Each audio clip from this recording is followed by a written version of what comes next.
എന്ത് കളി ഇത്? എല്ലാവർക്കും എല്ലാ സൗഭാഗ്യങ്ങളും ഒരുമിച്ച് ദൈവം കൊടുക്കാറില്ല ജീവൻ. മനുഷ്യൻ എപ്പോഴും ഇല്ലാത്തതിനെ കുറിച്ച് വ്യാകുലപ്പെടുന്നു. ഉള്ളതിൽ തൃപ്തിപ്പെടാനും സന്തോഷിക്കാനും അവൻ മറന്നുപോകുന്നു.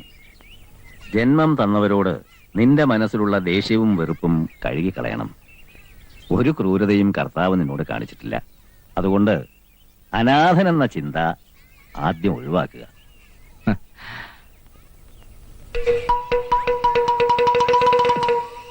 എനിക്ക് വയ്യ, നീ പോയി നോക്ക്. അയ്യോ കർത്താവേ! എന്താ? ഏതൊരു സാധനം മിസൈല് പോലെ എന്റെ മുമ്പിൽ കൂടെ പാഞ്ഞു പോയി. മിസൈല? ആ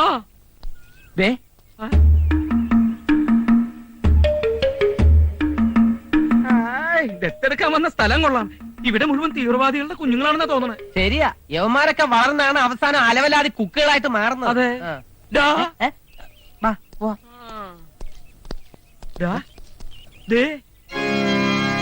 അവനെ കണ്ടിട്ട് ഡോൺ ബോസ്കോ പുണ്യാളെ പോലെ ഉണ്ട്, പാവം. ശരിയാ, ഇവൻ ആള് ബുദ്ധിമാനാ, കണ്ടാലറിയാം. മോനെ ഇങ്ങോട്ട് വന്നേ, അങ്കിള് ചോദിക്കട്ടെ. ആ, നീ പറഞ്ഞത് ശരിയാ, അവൻ നല്ല ബുദ്ധിമാനാ. നിന്നെ അവന് പെട്ടെന്ന് മനസ്സിലായി. ഇതാ പറഞ്ഞത് പിള്ള മനസ്സിൽ കള്ളമില്ല. കൊച്ചുമിടുക്ക. നിന്നെ പോലെ തന്നെ ആരോ വലിച്ചെറിഞ്ഞ ഒരു കുഞ്ഞിന് ഒരു നല്ല ജീവിതം കൊടുക്കാനുള്ള മഹാമനസ്കതയാണ് കർത്താവ് നിനക്ക് തോന്നിച്ചിരിക്കുന്നത്. ജീവ, മറ്റു കാര്യങ്ങളൊക്കെ പറഞ്ഞുറപ്പിച്ചിട്ടുണ്ടെങ്കിൽ ഇതിനെ നമുക്ക് എടുക്കാം. എങ്ങനെയുണ്ട് സാധനം? എങ്ങനെയുണ്ട്? പിന്നെ അന്യായമായിട്ടുള്ള വിലയൊന്നും അച്ഛൻ പറയരുത്. അച്ഛനും ഞങ്ങൾക്ക് നഷ്ടമില്ലാത്തൊരു റേറ്റ്. മനസ്സിലായില്ല? അയ്യോ, അച്ഛന്റെ ഒരു കാര്യം. ഇതിന് ഞങ്ങൾ ഉറപ്പിച്ചു. ഒരു 5 മുറിയോ? നീ ഇതിൽ ഇടപെടണ്ട. കച്ചവടം ഞങ്ങൾ ഉറപ്പിച്ചോളാം. ഏത് സാധനം ആയാലും കണ്ണും പൂട്ടി വില പറയുന്ന സ്വഭാവമാണ് നിന്റേത്. 22 കിലോ ഉള്ളൂ. വെച്ചോളൂ എന്റെ കുഞ്ഞിനെ താഴെ. അയ്യോ, ഇത് അച്ഛന്റെ കുട്ടിയാണെന്ന് ഞാൻ അറിഞ്ഞില്ല. ഞാൻ വിചാരിച്ചത് വല്ല അനാഥ കുട്ടിയാണെന്ന്.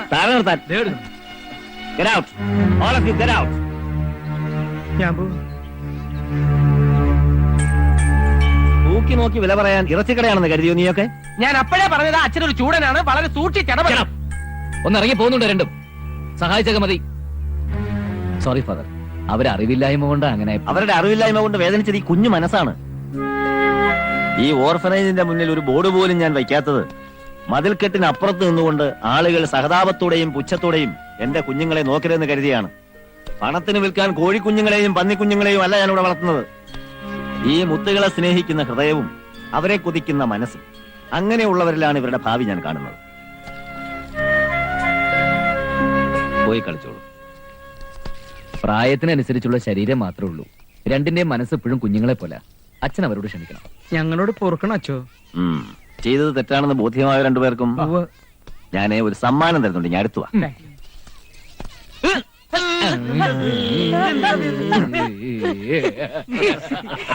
ജീവൻ, സിസ്റ്റർ, കുട്ടിയാത്തോണ്ട് കൂടും. അച്ഛോ, ഇവനെ ഞാൻ കൊണ്ടുപോകട്ടെ. ഇവനെ മതി എനിക്ക്. ആയിക്കോട്ടെ, പക്ഷേ നിങ്ങൾ രണ്ടുപേരും കൂടിയാണ് വരേണ്ടത്. ഞാൻ അപ്പോഴേ പറഞ്ഞതാ പൗലോസേട്ടൻ വരണ്ട, അത് ഫാദറിന് ഇഷ്ടാവില്ലെന്ന്. Sorry father. ഞാൻ ഉദ്ദേശിച്ചത് അതല്ല. വിവാഹം കഴിഞ്ഞ് കുറഞ്ഞത് 3 വർഷം കഴിഞ്ഞ ദമ്പതികൾക്കാണ് ദത്തെടുക്കാനുള്ള അവകാശം. അത് മാത്രമല്ല, ഇനി ഒരിക്കലും പ്രസവിക്കാൻ സാധ്യതയില്ലെന്ന് ഭാര്യയെ ചികിത്സിച്ച ഗൈനക്കോളജിസ്റ്റിന്റെ സാക്ഷ്യപത്രവും വേണം. കുറച്ച് ഫോർമാലിറ്റീസ് വേറെ ഉണ്ട്. എവിടെയാ നിങ്ങളുടെ ഭാര്യ?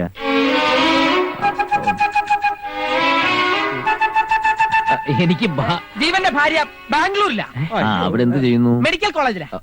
എന്താ അസുഖം? അസുഖമല്ല, പഠിച്ചോണ്ടിരിക്കാം. LLB. മെഡിക്കൽ കോളേജ് LLBക്കോ? MBBS എന്ന് പറഞ്ഞത് LLB ആയി പോയതല്ലേ? ലേശം കുഴപ്പമുണ്ട്. നിങ്ങളിൽ ആർക്കാ കുഴപ്പം?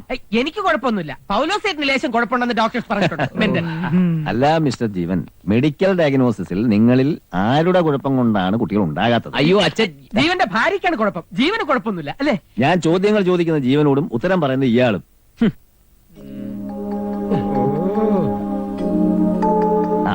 എന്താ ഭാര്യയുടെ പേര്?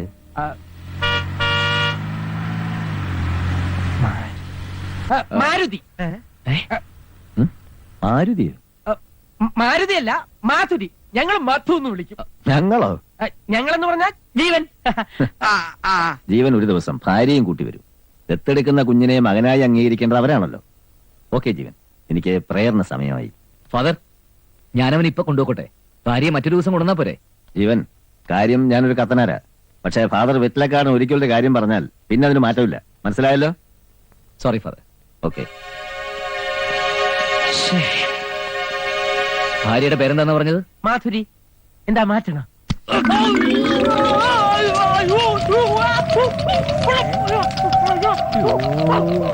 എവിടെ LLBക്ക് പഠിക്കുന്ന ഭാര്യ? ബാംഗ്ലൂർ നിന്റെ അമ്മായിമ്മയുണ്ടോടാ പുല്ലേ? സൂത്രത്തിൽ ഒരു അച്ഛനാവണമെങ്കിൽ ഇങ്ങനെ കുറെ തട്ടിപ്പും നുണയൊക്കെ വേണ്ടി വരും. ജീവ വിട്, ഇവനെ നമുക്ക് പിന്നെ പൊരിച്ചെടുക്കാം. നിങ്ങളെയൊക്കെ കൊണ്ട് ഇറങ്ങി തിരിച്ചപ്പോഴേ ഞാൻ കരുതിയതാ ഇത് ഇങ്ങനെ തന്നെ ചളാവുന്നു. ഓ, ഇയാൾ ഒറ്റയ്ക്ക് പോയിരുന്നെങ്കിൽ കാണാമായിരുന്നു ഡയഫ്രം കളഞ്ഞ അണ്ണാനെ പോലെ തിരിച്ചു വരുന്നത്.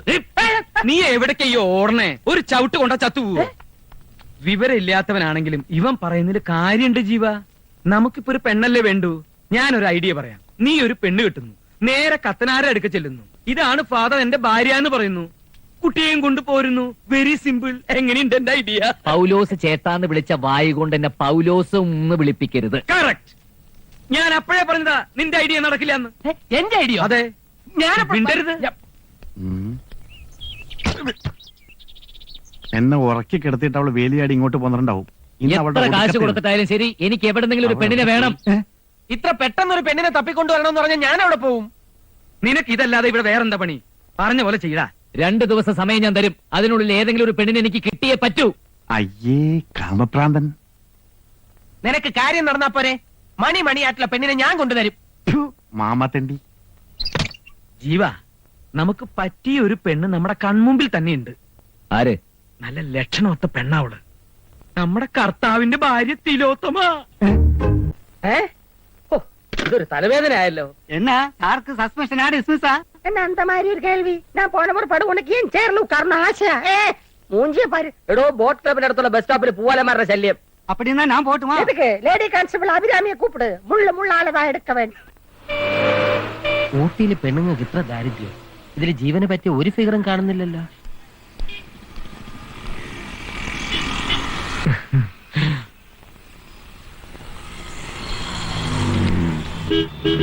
പശുവാണ് സകുനം. കൊള്ളാം. എന്താ പേര്? ശ്യാമള. മലയാളി തന്നെ. ഞാൻ ശത്രുഘ്നൻ. പഠിക്കാണോ? അല്ല, പഠിപ്പിക്കുക. എവള് ജീവന് നല്ല ചേർച്ചയായിരിക്കും. ജീവ, ഞാൻ നിനക്ക് വേണ്ടി അല്പം തറയാവാൻ പോവാ. എന്തേ? ഏയ്, ഒന്നുമില്ല. വരൂ, നമുക്ക് അല്പം മാറി ഇന്ന് സംസാരിക്കാം. ഇവിടെ ആവുമ്പോ എന്തിനു പേടിക്കുന്നത്? പറഞ്ഞോളൂ. പേടിയുണ്ടായിട്ടല്ല. ആവശ്യക്കാരൻ ഞാനല്ല, എന്റെ ഒരു ഫ്രണ്ടാ. അത് ശരി, അപ്പൊ ബ്രോക്കർ ആണല്ലേ? ജീവ, നീ എന്നെ ഒരു ബ്രോക്കർ ആക്കി അല്ലേ? എന്നാലും കുഴപ്പമില്ല, കാര്യം നടന്നാ മതി. അല്ല, നമുക്ക് പോവാം. എന്തിനാ വിസിലടിക്കുന്നത്? ടീച്ചറാണെന്ന് പറഞ്ഞിട്ട് കണ്ടക്ടർ ആണല്ലേ? പ്രൈവറ്റോ പബ്ലിക്കോ? അല്ലടാ, റിപ്പബ്ലിക്കാണ്. Lady കോൺസ്റ്റബിളിന്റെ comment അടിക്കുന്നോടാ.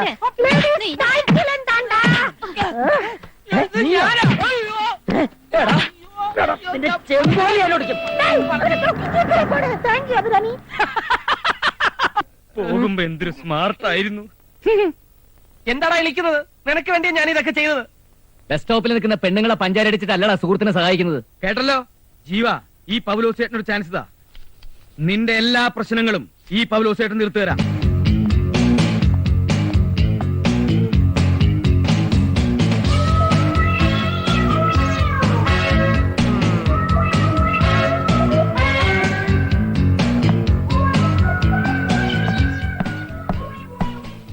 ശ്വാസം വിട്. ജീൻസ് എന്റെ ആണ്. ബനിയനെങ്ങാനും കീറിയ കൂളിംഗ് ഗ്ലാസ് പൊട്ടാതെ ഞാൻ നോക്കിക്കോളാം.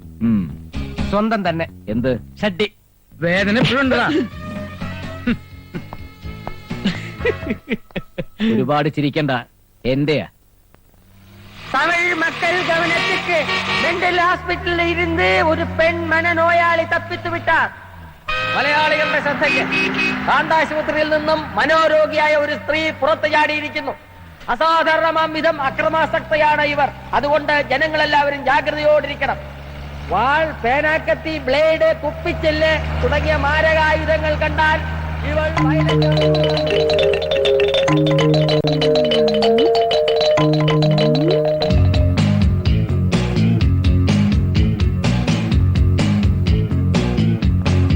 ഹലോ.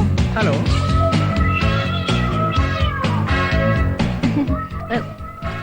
ചേട്ടാ, ഈ സൂയിസൈഡ് പോയിന്റിലേക്കുള്ള വഴി ഏതാ? കുട്ടിക്ക് അവിടെ ആരാ ഉള്ളത്? എനിക്ക് കൂട്ടുകാരായിട്ട് അവിടെ ഒരുപാട് ആത്മാക്കളുണ്ട്. അപ്പൊ കുട്ടി ആത്മഹത്യ ചെയ്യാൻ പോവാ? അതെ. ജീവ, ഈ ചാരങ്കാട്ട് പൗലോസ് ശത്രുവിനെ പോലെ വെറും കുണാപ്പനല്ല എന്ന് ഇന്ന് നിനക്ക് മനസ്സിലാവും.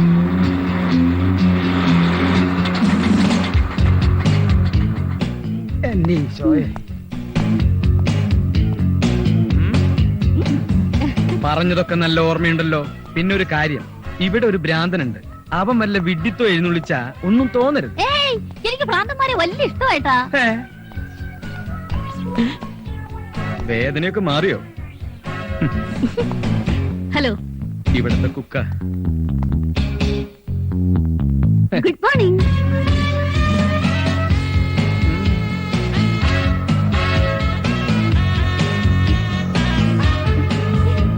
ഹായ്. എങ്ങനെയുണ്ട്? ശത്രു അയ്യോ, ഞാൻ നിങ്ങളുടെ ശത്രുവല്ല, മിത്രമാണ്. ചേട്ടാ, ഇതാണോ എന്റെ ഭർത്താവ്? അതെ. ഏ ആക്ടിങ് ആക്ടിങ്. നിങ്ങളുടെ ഭാര്യയാവാൻ എനിക്ക് സമ്മതമാണ്. എന്താ നിന്റെ പേര്? മിസ് നീലി. എല്ലാ കാര്യവും ഞാൻ പറഞ്ഞു. നീലി സന്തോഷത്തോടു കൂടി സമ്മതിച്ചു. ഈ ഉപകാരം ഞങ്ങൾ ഒരിക്കലും മറക്കില്ല കേട്ടോ. വേദന കുറവുണ്ടോ? എന്നെ ഒരിക്കൽ പരിചയപ്പെട്ടാൽ ഉം. പിന്നെ ആരും എന്നെ മറക്കില്ല.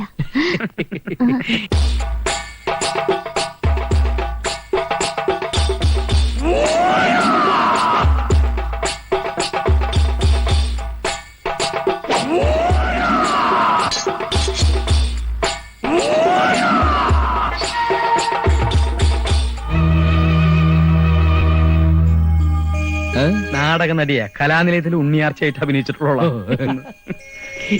നീലി കാണട്ടെ കാണട്ടെ.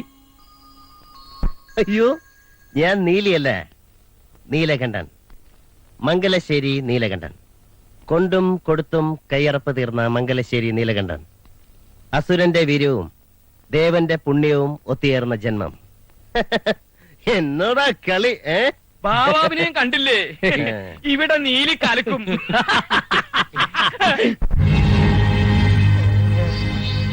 എന്താടോ വാര്യരെ ഞാൻ ഇങ്ങനായത്? ഞാൻ വാര്യരല്ല പൗലോസ. നീ എന്താ ഇങ്ങനെയായെന്ന് എനിക്കറിയില്ല. ശേഖരൻ, മുണ്ടക്കൽ ശേഖരൻ. എന്നും മംഗലശ്ശേരി നീലകണ്ഠന്റെ അധപ്പതനം സ്വപ്നം കണ്ട് കഴിയുന്നവൻ. വിടില്ല ഞാൻ. ഭ്രാന്തത്യ ജീവ ഓടിക്കോടാ.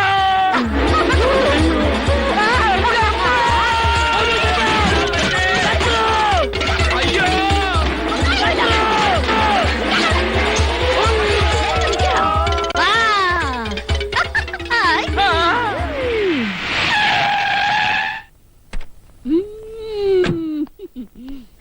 എന്നെ പോലെ എഫിഷ്യന്റ് ആയ ഇൻസ്പെക്ടർമാരുടെ ഒരു ഗതികേട്. വണക്കം ആ, മേലിൽ നില ഉദ്ദണ്ഡന്മാർക്ക് ഓർഡിട്ടാ മതിയല്ലോ. ചത്താലും പ്രാന്താശുപത്രിയിൽ നിന്ന് പുറത്തിയാടിയാലും ജോലി ഞങ്ങളെ പോലുള്ളവന്മാർക്ക്. ആ പ്രാന്തി തമ്പാനൂർ തമ്പാ പൊക്കി ആദ്യം ചെയ്യാൻ പോകുന്നതാണ് നിങ്ങൾക്കറിയോ? അവളുടെ തലമുടി ഷേവ് ചെയ്ത് ആ മൊട്ടത്തലയിൽ കടുകെണ്ണ തടവി ചുണ്ണാമ്പ് കൊണ്ട് പുള്ളി തൊടു, എന്നിട്ട് കഴുതപ്പുറത്ത് കയറ്റി നഗരപ്രദക്ഷിണം ചെയ്യും.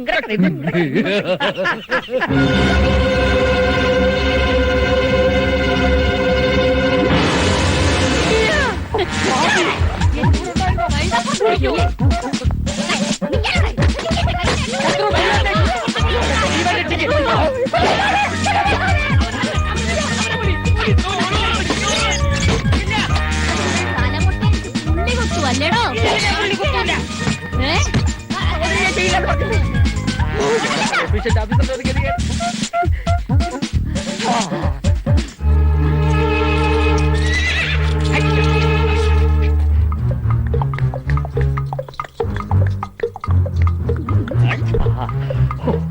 രക്ഷപ്പെട്ട്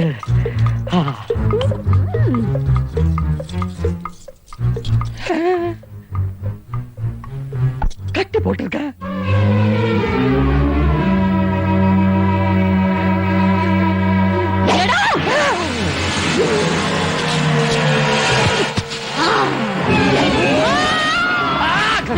കുത്തുന്നതിന് മുമ്പ് ചത്തോ? ഇന്നത്തോടു കൂടി നിർത്തിക്കൊള്ളാം രണ്ടിന്റെയും പെണ്ണന്വേഷണം. ഇനി പെണ്ണെന്ന് പറഞ്ഞ് ഇറങ്ങിയ രണ്ടിനെ കൊന്നുകളെ ഞാൻ. ഈ കിളവൻ അണിഞ്ഞൊരുങ്ങി പോകുമ്പോഴേ അറിയാമായിരുന്നു സംഗതി കുളമാകും. അവൾക്ക് ഭ്രാന്തായി പോയതിന് ഞാൻ എന്ത് ചെയ്യാനാ?